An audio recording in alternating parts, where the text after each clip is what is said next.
Hairan benar kejadian yang berlaku di rumahnya sejak berbulan-bulan apabila wang dalam dompet hilang sekalipun dijahit dengan benang.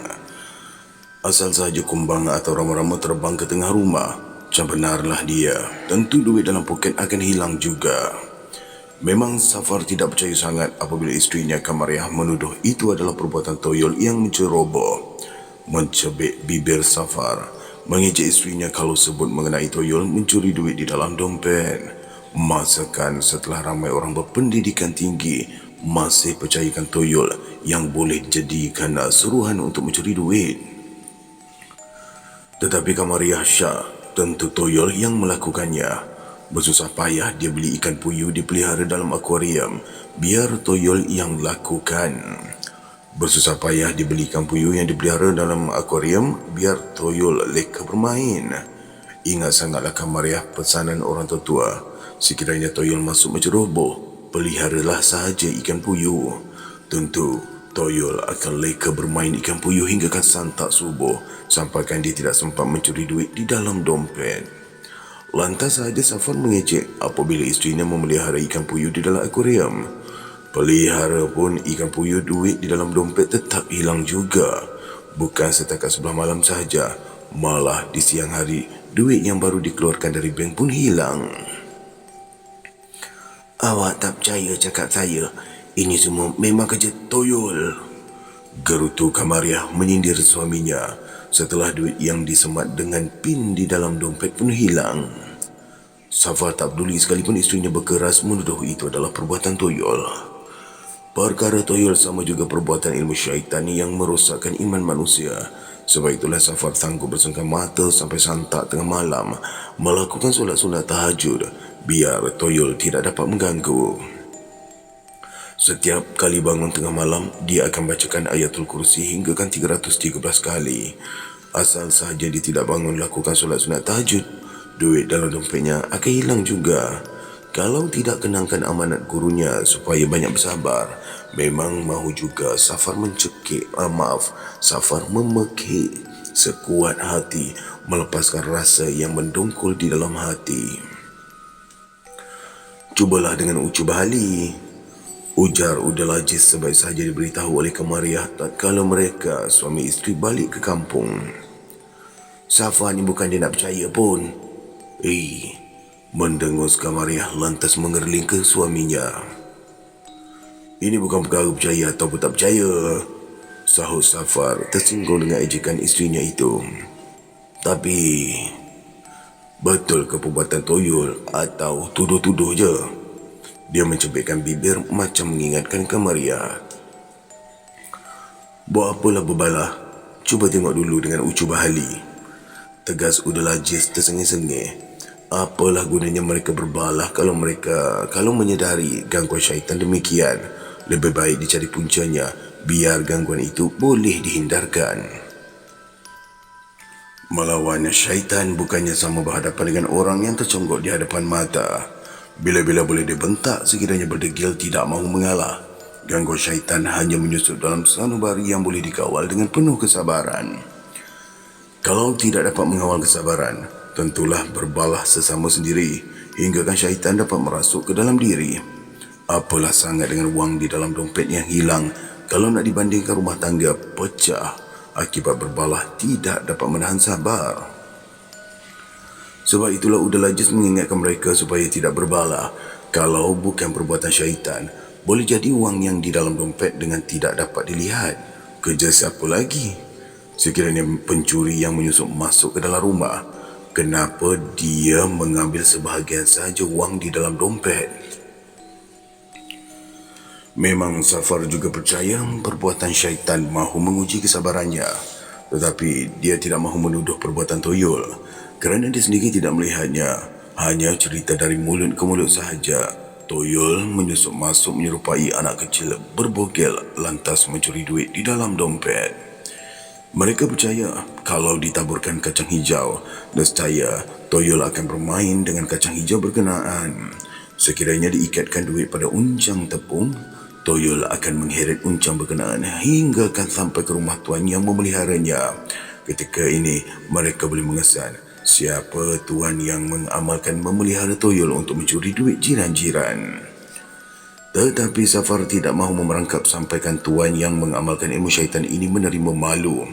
Biarlah dia buat solat sunat tahajud berturut-turut malam sampaikan gangguan itu tidak lagi merasuk. Bertambah hairan jugalah Safar. Semakin galak dia bangun tengah malam, kian menjadi-jadi pula duitnya hilang di dalam dompet.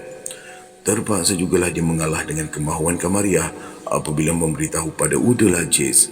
Manalah tahu, Udal Aziz boleh membantu mereka. Memang Kamariah tahu juga mengenai Aki Hamid di Pahang sekalipun sekadar mendengar cerita orang. Tentu Udal Aziz juga mengamalkan ilmu arwah ayahnya, kalaupun tidak standing dengan Aki Hamid pun.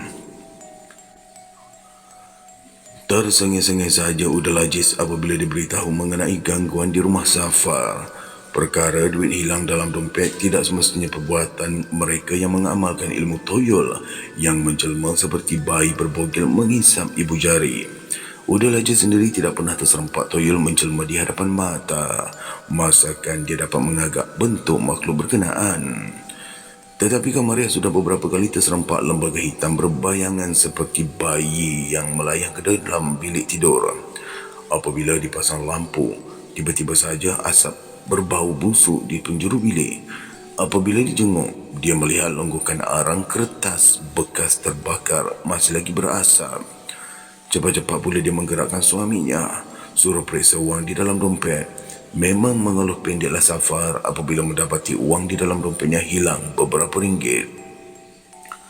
Kalau tidak melihat bayang hitam seperti bayi itu, Kamariah akan terdengar getar di dinding bagaikan daun buluh yang bergesel. Dalam tempoh 5 minit sahaja, bunyi daun buluh yang bergesel itu akan hilang macam tu saja. Asal sahaja dijengah dompet duit itu, nescaya sebahagiannya akan hilang entah ke mana.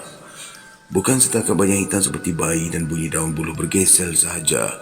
Beberapa kali juga Kamariah melihat rama-rama hitam merempuh masuk. Kalau tidak rama-rama hitam yang merempuh ke dinding, kumbang nyior pun ada juga melekat di penjuru bilik. Kadang-kala belalang berwarna kehitam-hitaman juga berdesis nyaring masuk ke dalam rumah. Apabila binatang berkenaan hilang, memang cam benar Kamariah. Tentu suaminya akan merungut pasal wang di dalam dompetnya hilang. Masakan dia boleh bersabar kalau dalam seminggu sampai 3 kali wang di dalam dompet itu hilang tidak semena-mena. Udah tak tahu apa-apalah. Beritahu Udal Aziz masih tersengih-sengih juga. Macam mana kalau jumpa dengan Ucu Bahali? Dia tu bapa saudara menantu Uda. Ujarnya memberi jaminan mahu membantu. Kamariah tak peduli siapa pun yang ditemukan oleh Udal Aziz, sekiranya lelaki itu tidak sanggup. Sudah berbulan-bulan dia diganggu ilmu syaitan yang menjadi amalan manusia. Perkara sama ada orang lain percaya ataupun tidak mengenai kejadian itu bukanlah penting sangat, kerana dia sendiri yang mengalami kejadian demikian. Siapa sahaja yang tidak pernah mengalaminya tentulah menganggap perkara demikian tahyul yang tidak boleh diterima akal. Memang jiran-jirannya juga tidak pernah mengalami kejadian diganggu duit hilang di dalam dompet itu. Sekiranya perbuatan toyol, tentulah jiran-jiran juga menerima padah. Kalau mahu dikira dia dimusuhi orang. Puas juga Kamariah mengingatkan dengan siapalah mereka suami isteri ini pernah tersinggung hati. Tetapi dia tidak dapat mengagak dengan siapa pula bermasa muka sampai ke berdendam menggunakan amalan ilmu syaitan. Dah, tak payah nak tuduh-menuduh. Udal Aziz ingatkan supaya tidak mengesyaki sesiapa yang berkhianat. Kalau sakit, berubat. Kalau ada gangguan, minta dijauhkan. Ujarnya meminta Kamariah suami isteri jangan berputus asa menghadapi ujian demikian. Percaya sangatlah Udal Aziz, memang syaitan bertujuan mahu merosakkan kehidupan manusia. Biarlah manusia bersengketa sesama sendiri apabila ilmu yang diamalkan digunakan untuk mengganggu orang lain. Masing-masing tuduh-menuduh, bermasam muka atau hingga mendorong kepada perbuatan yang tidak diredai Allah. Safar ni dia tak percaya ni kerja toyol. Kamariah masih lagi berkeras menyalahkan suaminya. Mana kamu tahu ni kerja Toyol? Udalajis tersenyum dengan gelagat sepupunya itu. Saya nampak bayang macam budak masuk ke bilik. Lantas Kamariah bertahan tidak mahu mengalah.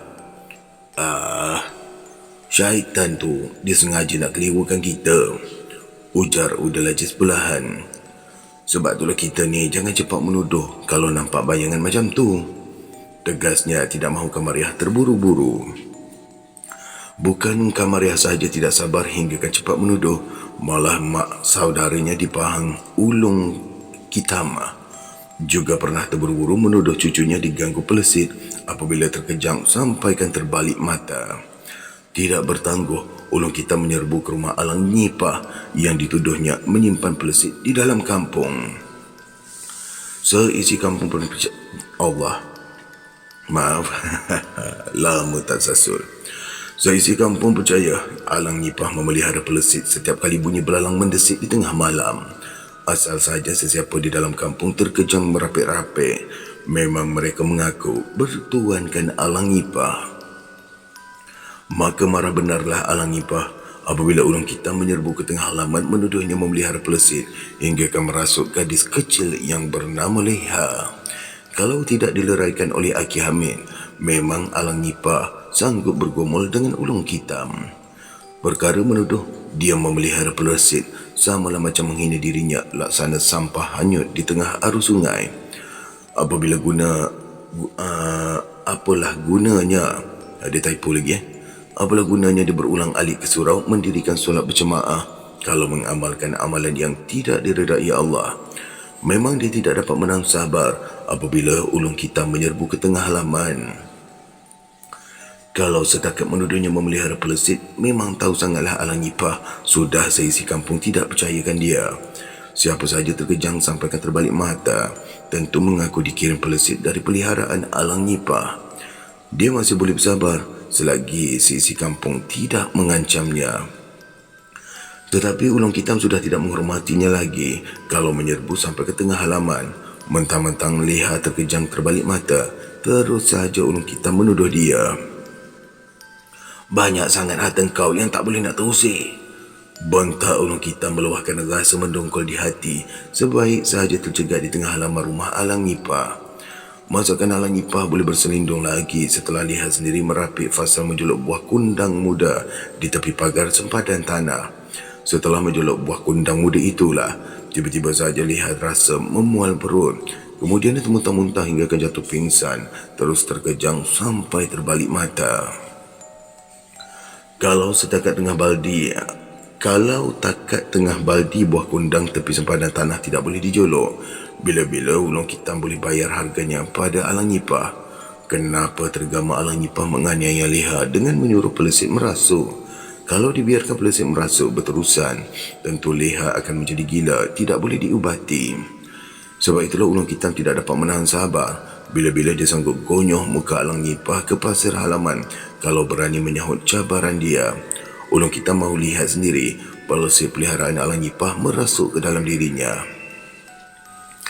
Awak tu jangan tuduh-tuduh membela pelesit, Ulung, sahut Alang Nyipah tercegat di kepala tangga menahan kemarahan hati. Satu kampung dah tahu awak tu pelihara pelesit. Semakin marah Ulung Kitam apabila kata-katanya disanggah. Mana dia pelesit aku tu? Menggertap gigi Alang Nyipah menahan geram yang sekian lama bergejolak. Pelesit tuan tu, kalau manusia biasa macam tuannya awak tu, senanglah, jerkah Ulung Kitam semakin garang. Carilah dalam rumah aku ni kalau awak nampak pelesit tu, tegas Alang Nyipah berkeras, tidak mengakui yang dia memelihara pelesit. Macam mana nak cari? Hantu bukannya boleh nampak, ejek Ulung Kitam menjebik bibir. Sebab itulah Alang Nyipah terjun ke tanah mahu menggomol Ulung Kitam biar sama-sama berguling bergelumang pasir halaman. Alang kepalang dia dituduh jahat kerana amalkan memelihara pelesit. Alang Nyipah rela dia dimusuhi oleh seisi kampung. Belum pun sempat mereka bergumul macam anak-anak kecil mahu menunjukkan garang, Aki Hamid tiba di situ setelah dipanggil oleh Mansur, menantu Ulung Kitam.